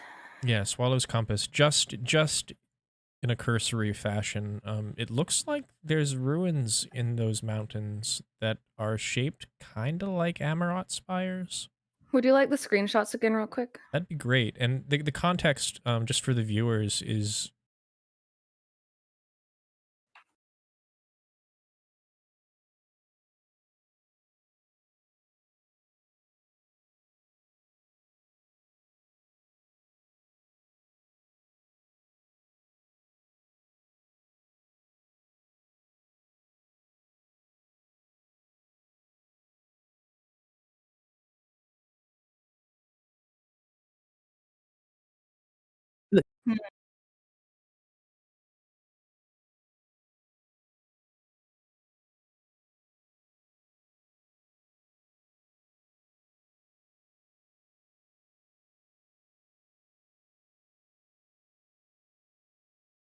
I think it was the Genesis expression, yeah. The life from Sephiroth, balance from Sophia, and the notion of good and evil perhaps from Zurvan, which would make a rational conscience. If that's not a tree of life, and yes, I'm being... By the way, it's interesting that going back to Final Omega, using I am the Alpha, I am the Omega, like equating itself to a god. It's interesting because going backwards, with the genetic code going backwards to Amarot, that's in the do you recall the first tale from the shadows from Hades' perspective when it starts saying that there once upon a time mankind and gods were the one and the same. So it was basically telling us that the ancients were gods. So we are we have the genetic code to be gods. You know that, but there's something wrong within us, which is, of course, we are sanded. Perhaps that's the critical error that Omega finds. Yes, exactly. So this picture specifically is from Yansha, outside of the instance. It was after looking at these, I was taking footage for something else, and I saw these again, and I was like, aren't there structures in Swallow's Compass? So I ended up going into Swallow's Compass to look as well. I'll go ahead and put them all up in sequence. Sorry. And they really remind me of the spires in Amarot. If you took the cross beams and just broke them and separated them on the ones that are in Yansha, and then some of the ones in Swallow's Compass itself, they're still connected. Yeah, and I used to think, I used to think they were crystal, but when I went in again and looked, I was like, oh, this is very clearly eroded metal. This isn't crystal it's not whatsoever. Crystal at all. It's really stunning. I was shocked to see this. And it's amazing the things you just miss when it's not relevant. Yeah.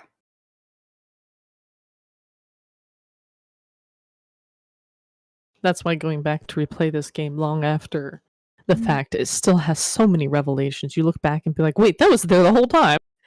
Yeah, like for the longest time, I thought these structures were, quote unquote, corrupted crystal like we see in Thanalan around the burning wall and stuff like that. And then going back and looking the other day, I was like, oh, that's very much so not the same thing whatsoever. It doesn't even glow. Yeah. Yeah, the glow, I hadn't noticed it until you pointed it out, but the glow is a huge giveaway. All the corrupted crystal glows, and yeah. Mm-hmm. So yeah, Twin Helix. Yeah.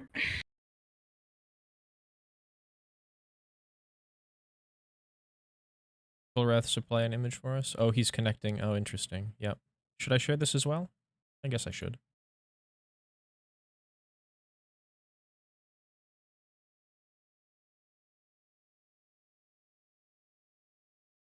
There does seem to be a lot of symbolism to the monster designs that they use, which I love. Yes, absolutely. So just for everyone to take a look at the different stylistic implications here. Yeah, it's like the Cosmo memory of Omega, but broken. It's like it becomes a bizarre combination of the memory of the world. And just to restate, Cosmo can be turned into a bunch of different words, but my favorite is cosmological memory. As in universal memory. Like in Final Fantasy IX?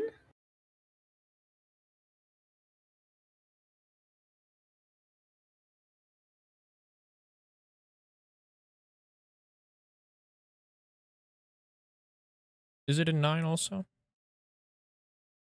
I recall mostly is Final Fantasy IX and the Crystal World, but...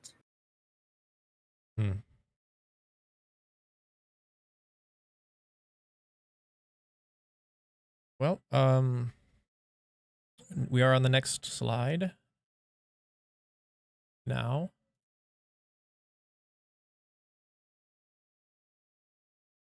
Just to run through a few of these. Can you all hear me? Mm-hmm. Okay, sorry. We are getting close to time, but we've still got 22 minutes. So, gonna have some detours here and there.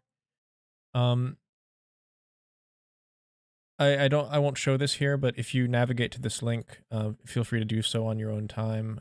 It is the video I referenced earlier. It has the song of the fight as well as the visuals and the quotes from the battle. I actually don't know where I heard this before.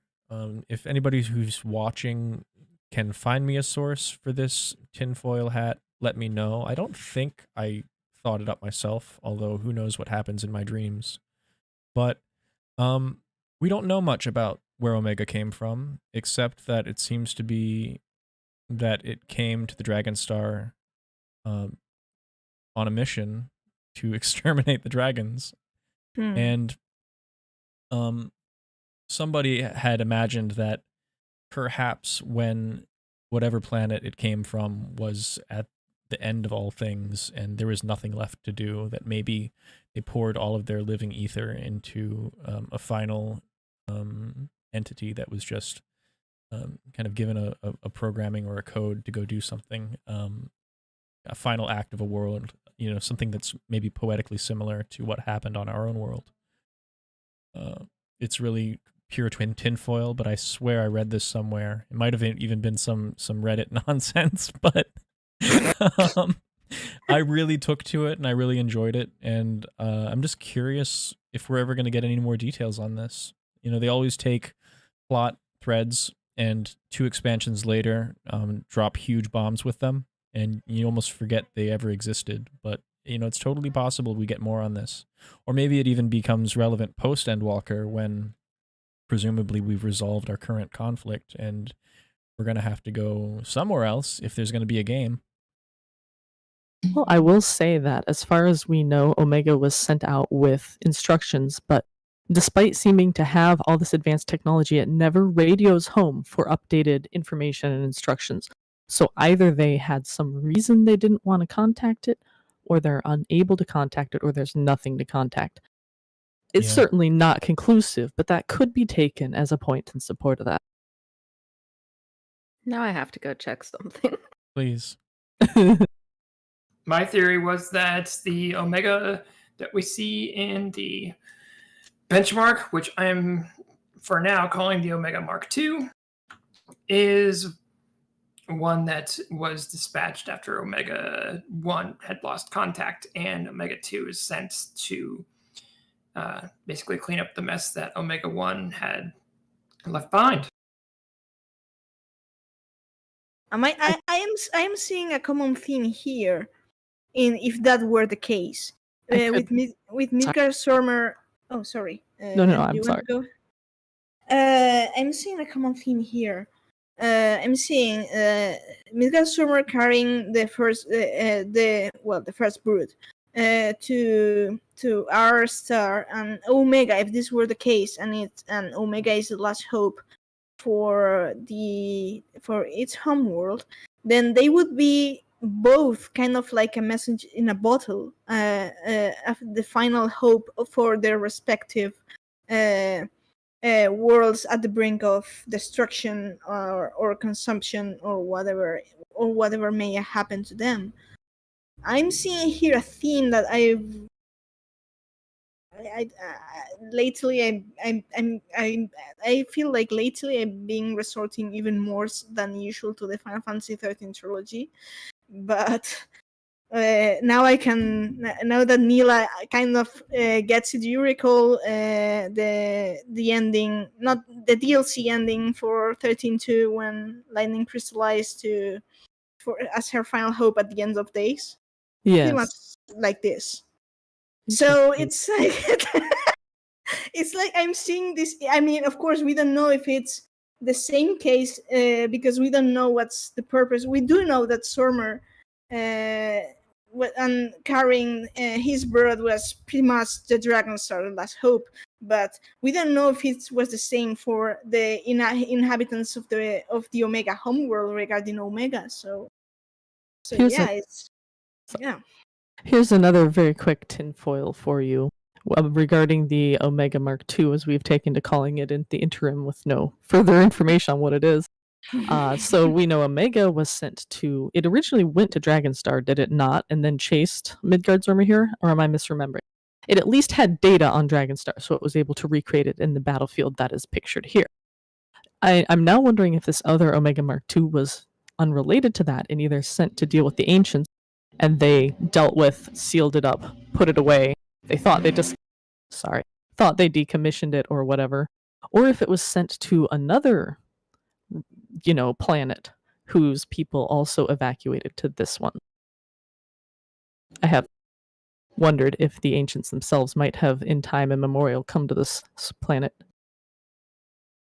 Or it could be. Oh yeah. Yes.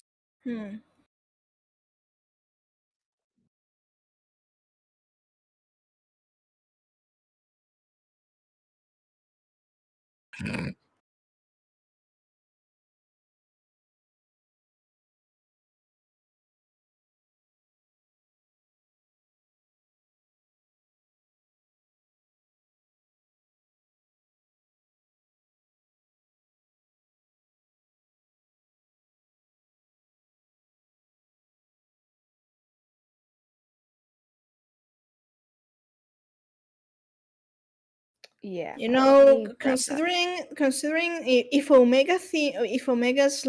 Escape's theme has lyrics regarding something of a sound, it's actually fitting that the most iconic song theme from the Alexander raids, Locus, has celestial noise detected, and they're both the inspiration for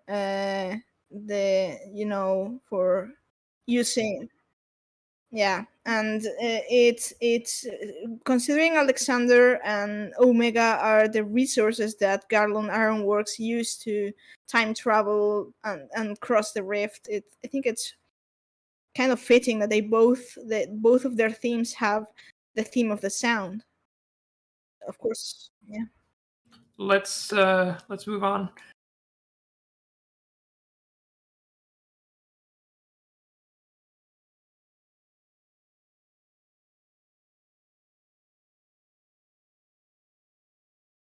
God, for real.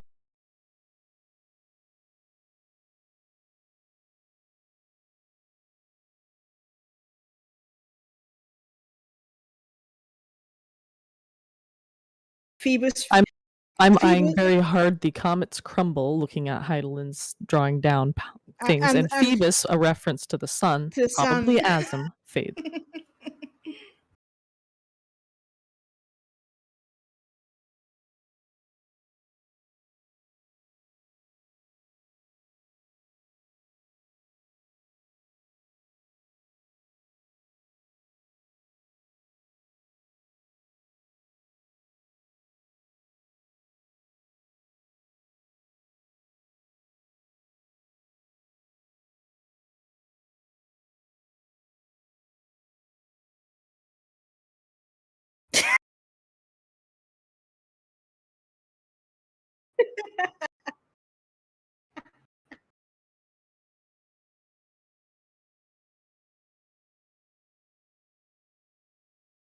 It's really good.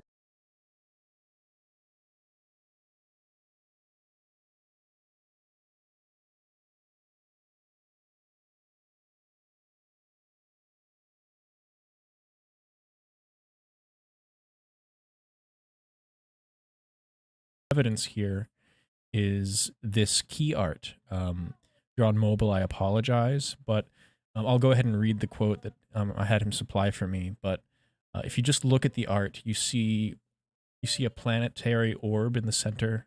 We believe that's a moon, as in the moon. You see a smaller orb in the grasp of Zodiac, which is probably that's just where it is in the picture. But that mass, that like nebula mass in the center, is, we're imagining, the sundered source. And then if you just look up to the right a little bit, you'll see two orbs impaled on a spear that Heidelin is controlling. So Cobran says, in the Endwalker key art, Amano shows Heidelin and Zodiac with the source between them. We know this is the source, not only because of the moon, but the artificial satellite Dalamud also located directly beneath it. We also see a swirl of ether radiating from the planet and flowing upwards towards Heidelin. In the background, we see two more spheres in close proximity, one red, one blue. Both are pictured impaled by Heidelin's spear on a tendril of her hair connects them through her to the source in the middle. To me, to Cobran, this represents her ability to influence and manipulate the Omega Star and the Dragon Star, and lead them to the source. Had Omega arrived first, I have no doubt that Heidelin would have extended her offer to assist Omega in murdering Midgard-Sormr and his brood in exchange for Omega protecting Silvertear. Just a race for who got here first. So that's his perspective, and I thought it absolutely relevant to our podcast today. That was good. Maybe to enlist one of them or both's aid to sealing Zodiac, because at least we know that Omega can seal primals away. Well, it can put them in jail at least. That's the point. I just want to hop back to the coloration of the fight with Midgard-Sormr. So you see the red hue in the background. You see the massive pool of life stream. It seems like a dying world, like literally on the brink. And just the color red. That could just be sunset, but you see another orb there. And I actually had wanted to show the fight, and I think it's contextual now. So let me change slides really quick, and I'll pop in unsynced and just kind of show it very quickly.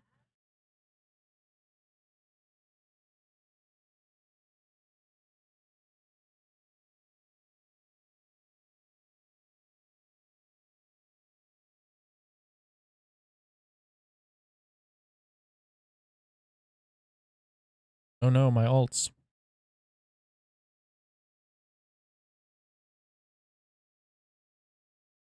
Amateur. Thank you all for sticking with us today. I hope you've all had fun. We're almost finished.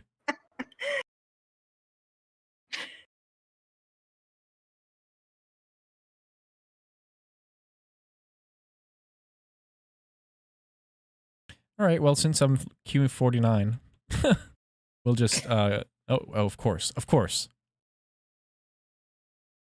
So I'm very happy that Square Enix has 1 million more. Yeah, I'm exaggerating. I don't know what the numbers are, but all the new subs are great, and the queue times aren't that bad, but the auto kick drives me crazy.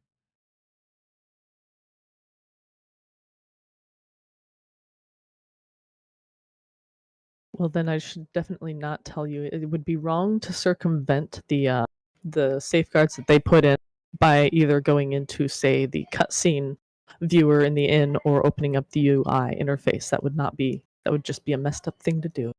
You know, I actually think they might have fixed that because I could have sworn. Well, anyway, sorry to waste everyone's time. No, it's all good. This is V2 alpha. Okay, going in. Music is off. That eye.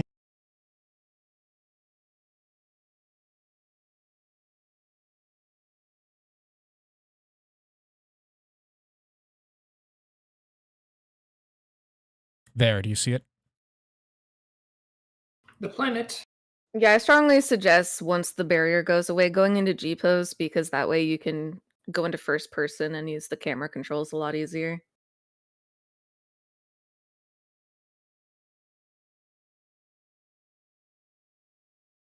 Because there's 2 celestial bodies in this area. There's that smaller one, and then there's a much bigger one. So, interesting, isn't it? We're on a dying world, yeah.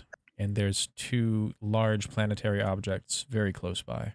It could be moons, or they could be the Omega Star, or maybe they're in some sort of synchronous orbit. Who knows? But it's really, really, really, really interesting. Yeah, the bigger one, I always thought that was like a gash across it if it's not just a mineral band. But I know last time I pointed out that particular planetary object to someone, they were like, "Oh, that looks like Omega's face." I'm just like, "Huh." Technically, I guess. It is interesting. But yeah, we don't have to dwell on this too much. I just wanted to show it to you guys since I promised I would earlier. But these are, like, my interpretation. This isn't just simple volcanism. This is like life stream jets escaping the planet. This planet is doomed. It reminds me a lot of the Tilo Towers, actually. Sure. Different color, but without the tower. Casually plugs my color inversion video. Oh yeah, go watch that too, everybody. Anyway, Do let me it. pop back to the slides. Yeah, but what if the towers are buried because tinfoil intensified? Because so much life stream has been vomited up. There's so little surface that we can see in this cutscene. It looks like it's just mountaintops, honestly. It's just mountaintops very odd. and liquid green, the exact color it should be if it's soul ether. Like it's just That in the sky that looks like liquid ink. Mm-hmm. Well, if you ever destroy a planet, let me know what it looks like. Will do. Daniel and I will get back to you on that. You want planet destruction experience? Go play Metroid.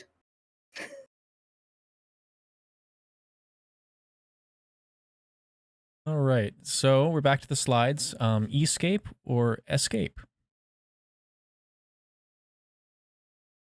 The resolution of the raid series. Cobran says Alpha from Chocobo Dungeon was the strongest Final Fantasy villain. He was really inspired for this one, wasn't he? I didn't play it. Does anybody want to touch on that? It might get the in-joke. Played it. No, it's okay. I haven't played it. The only Mystery Dungeon series I played is the Pokemon one. Anyway, I guess just since we don't have a whole lot on this, Alpha uses a miniaturizing card that he seems to have, like, I don't know, it's almost like having some sort of physics or laws of the universe deck of cards. He shrinks us and puts us in his fluff, and we ride him to the boss. This is another instance where, had he not done that, we absolutely would not have had Shadowbringers. So we were saved by a weird-looking chocobo. It's like Loki from Bayonetta 2. If you've played Bayonetta 2, of course. Absolutely. So the next bullet point, Alpha and Omega, the unending journey. There's a little Omega minion, almost, called the OMG. And Omega leaves with Alpha, and they begin exploring the world. If you keep your eyes open, you will still see them every week. They're in a different location. So if you ever see a little chocobo and a little drone, they're just wandering the world right now. So they left to explore the world together. Omega did evolve, but not in the way it expected. I think one of the harshest lessons Omega got to learn was in the dialogue with Sid, where Omega says, essentially, if I had a soul, would I have been strong enough to make it home? And Sid says, no, actually, beings with souls would have found the journey much more soul-crushing. Sorry for the double word, but there's no way that a regular being could have flown the distance required to get here, short of like Midgard Stormer. And that's Sid particularly points out the loneliness. Like no soul could be survive unharmed for so long, completely disconnected from other souls. Yep, exactly. Which again brings us back to the theme of bonds. So there is a short story. Square provides us with delightful, lore-thick stories on their website. The Shadowbringers ones, Tales from the Shadows, the story number 3, A World Forsaken, discusses Omega in an alternate timeline. This is the Omega minion, and it's unable to speak, but does observe and does take implications from what it sees around it, and I'd be really interested in that entity gaining a voice. It's actually Omega's AI, or a copy of Omega's AI inside that thing. So it's basically Omega learning the world. So. And then here's the minion text from my client. The OMG, despite striking resemblance to the extra-dimensional mechanical monstrosity that nearly ended your life, this miniature model of Omega does not but follow in your wake. Wedge of the Garland Ironworks posits it may have been created to observe your behavior. And then if you hover over the picture, there's a little quote from Nero. Soon, Omega, soon. I will see you rise again. Soon, TM. And clearly we should have taken that quote more seriously. If the benchmark trailer is anything to go by. Absolutely. Speaking of which, Omega weapon in the Endwalker benchmark. I won't play it, but this is a screen cap from the video. Actually, it's a little bit hard to see, but right around where likely is, there's an Omega-shaped miniature head, and this is that Mark II that we were talking about. There have been a couple theories that we've thrown around here. My personal one was actually, given that we have the weapons project, is there any possibility that maybe either they captured the miniature Omega and modify it and get it back into attack mode, or maybe it's just a similar research project, or maybe this is actually a Mark II from the same planet, or they don't have any Garlean flourishes on it. So there's another important thing to remember. Because it's shown in a benchmark trailer. Could be nonsense.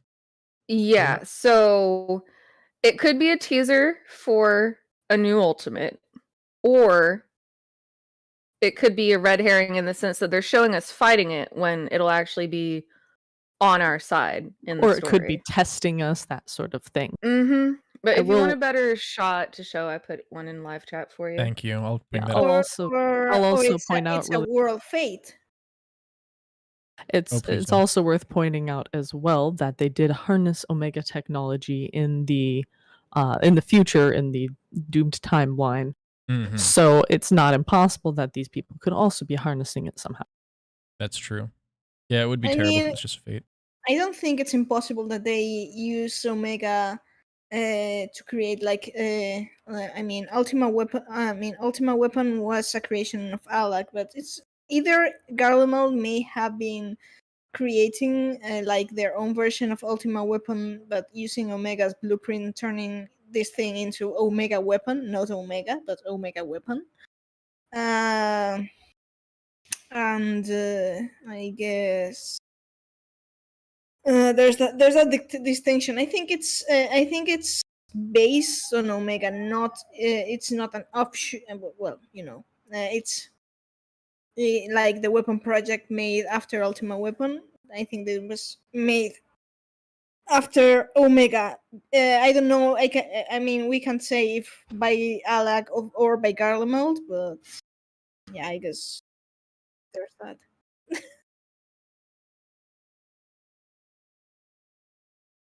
Well, I think we're about done. Let's see. Yeah, that's my last slide, guys. Normally we have a conclusion slide up, but I figured this one was so lengthy and filled with info that we might not need one. Not really. I think the Omega weapon in Endwalker was a fitting conclusion. It will be, in a way, a conclusion to some of the questions that we have. Yeah, this was a really, really good topic, really lengthy topic that we went over, just because it was so prevalent in most of the expansions. Really, we got a mention of it in Realm Reborn. We got some of it in Heaven's Ward. Most of it was in Stormblood, and we even got. Was there a mention of it in Shadowbringers? I forget. I don't think it was explicitly mentioned, but we obviously do have the story and the Wait, are you data logs. No, that's right. The data logs, yeah. So there was a mention of it in each expansion in some way or another. Yeah. Yeah, that's true. Because the tower itself is well in the twinning. Yeah. Did you guys touch on Omega passing the shards? We didn't, but we can do that again for sure. We've done it in prior weeks. It's pretty hard to get to that part of the cutscene. Maybe I should pull up a YouTube. Do you want me to link it to you again? There's a reason I have it saved on my phone.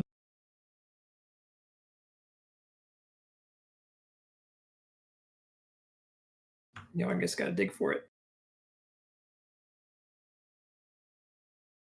Yeah, it's kind of important if we're going to talk about Omega, so that'd be a good part to close on. This is a good time to actually show it. I can turn on game audio also, or desktop audio, I mean.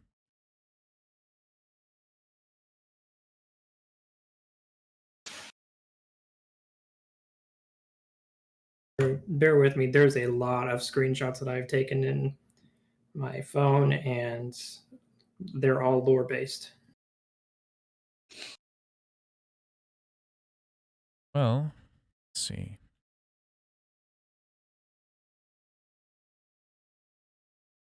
Here we go.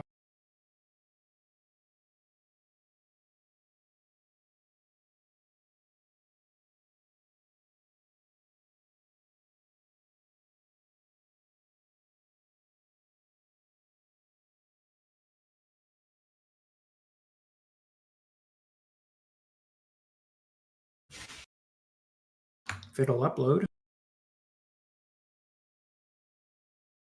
What's it like having real internet?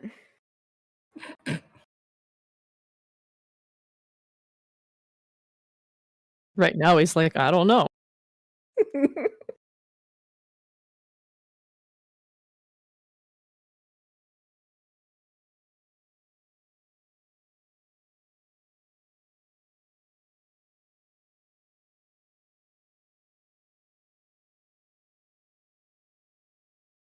There we go. Awesome. Don't know why I didn't upload the first time around.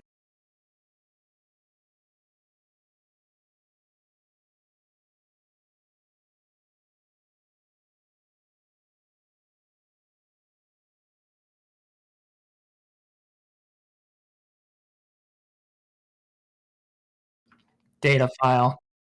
Passing frozen star, passing barren star, passing vortex star, passing dying star.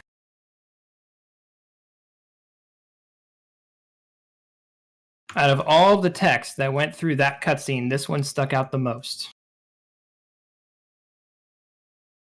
Yeah, I completely agree. We've mentioned it a few times, but we still argue, lightly, of course. We discuss what this might mean, but Omega could be flying past actual planets. But as discussed before, these might line up with the shards. And it is an interdimensional entity that it doesn't just traverse space, it can traverse the rift. So. Right. He could not have been traveling in a straight line either. Right. Because he would be searching for the etheric signature, for his etheric signature. So he could be widening his search range out a bit. So him hopping between shards, trying to pick up that signature, may have cost him the fuel that he really didn't need to be spending. Meanwhile, Midgardsormr, being a living biological being, was probably simply flying and landed on the source, which would be the one visible from space. I mean, I have my doubts regarding that, because if we go by the theory that the shards are all in the same point in space, just in different phases and different frequencies, then what was Omega doing? Circling the same place and phase shifting, or for how long? That's the question. But anyways, mechanically, you can probably think of it as being really, really tiny and weaving yourself through different threads of fabric. They're all part of the same piece of cloth, but the threads themselves are individual. Well, I have a question actually on this, because I do not personally believe that that's the shards. I understand it ran out of power and then crash landed on the source. How much time seems to be implied? Because my personal interpretation of this scene is that it's traveling through space and it's passing planets, stars with or things orbiting around them, and it says this one's this one's that. I would have to maybe rewatch the scene to be sure, but I seem to recall it going into stasis and then just crash landing. It doesn't go into stasis until the very end of when it loses fuel. And that's right before it crash lands on Heidelin. Okay, see, that's important for me to understand then. Because it knows it's running out of fuel. It's keeping log of it's keeping log of its fuel reserved. But it's also documenting where it's searching. And at this point during the cutscene, this is about midway through the entire bit of the cutscene where he's going through his logs, where he passes the frozen star, barren star, vortex star, dying star. Each of those stars is an element of each of the shards, as far as we know. So that's this why would be this would be obviously ice, earth, wind, and possibly death or omni, as in the 13th. How the element of earth would be barren when it's mostly associated with life and growth? I mean, plants and the like. Because if it was the fire star, it would have already been rejoined and gone. But also the vortex star, because was the first one who was rejoined. So that one is still a mystery, because the other ones match up. Frozen star was the 5th. Barren star would be the 4th. Was the 6th. The 6th, no, the 6th one was water. No. That was the 5th. No, the 10th. Because Final Fantasy 10. I was going by calamities. Yeah. You're going calamities. Okay, sorry. Yes. Not order. I thought the shards. Sorry. Yeah, dying star, they wouldn't have gone because it was botched. So the time doesn't match if we go by this order, because for starters, vortex, that would have been the first calamity. However, the one thing I don't get it, the one thing that I'm snagging a flaw in this, the wind, the elemental aspect of the wind star was rejoined, and as far as we know, they disappear, right? When rejoined, right? Yeah, they would have to. So basically, Wings of War has the right of it, which is if these are the shards, Omega's travel predate any of the rejoinings. This is the point of contention that we've had before. Yeah. And I just, we thought it would be a good time to bring that up one more time. It's a good tinfoil theory. It's the right actual podcast. Yeah, and So if Omega's travels predate any of the rejoinings, that would make sense because Midgardstormer arrived around 1,000 years post-Sundering. Yep. And that would likely predate any rejoinings as well. Yes. And we do know that Omega arrived after Midi, but we don't know by how much. So there's a lot He arrived at the beginning of the Allagan Empire. Which then wouldn't make sense. Because that would be early Third Umbral Era. Ugh. But by the time the first shard would have been already been rejoined. Oh, also right. That's what I mean. Like, going by what Omega's history is, the first shard would have been rejoined. The Wind Shard, the Vortex Star, would have been rejoined. All the other stars match up. No, all the other stars match up, except for the Vortex. The second two, if it's a Baron Star by fire, because that was the second. The third calamity. If you go by Earth, though, it matches. If go by Earth, yes, but doesn't sound. As much as I disagree with the theory personally, I can also point out that Vortex is more a shape and less a. We see Lady of the Vortex with Garuda, but it can also be a swirling vortex of water. I personally think it's more likely this is a reference to the Charlian Nautilus spiral down thing, but who knows? Like a whirl, like Leviathan. Yeah, like a whirlpool almost.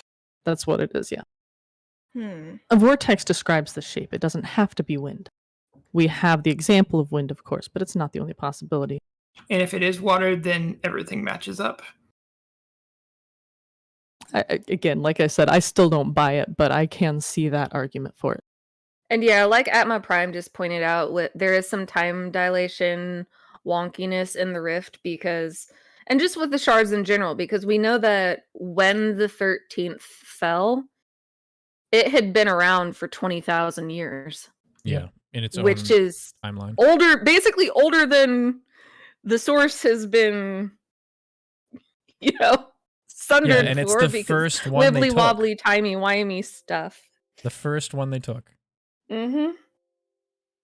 So. Yeah, and the times and space travel. Thanks, Alexander, and thanks, Omega, for turning this into Fire Emblem. Yeah, it's now become impossible. I also feel like the Dying Star is not a good fit for the Void because it's dead. I could see the Barren Star being the Void because it's had all the ether sucked out of it.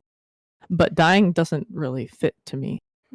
I don't think it fits for the 13th either because saying that the ether has been sucked out of it is sort of true, but all of the ether is in the Void Scent. Yeah, which are still on the 13th, so I would think there would still be a signature there. There's a huge signature of Void Scent for sure, and we see ambient ether all over the place when we go to the World of Darkness raid. In any case, perhaps it would be the Astral Calamity. The seventh Thunder Calamity, since it was all the elements combined and straight up polarity, and taking all the element polarity to darkness, left the shard like it's a dying star. But I don't know. I don't really believe this theory, but I can see things. So it's the one that stands out the most among all of his recordings, because all the other recordings, all the other cutscene, all the other parts in that cutscene, standard, logs, traveling here, going by this, losing fuel on this is my primary directive. All of a sudden, that scene drops. And we're up to that point in knowledge, both in Stormblood and if you go back and replay it in Shadowbringers, that it sticks out enough that you go,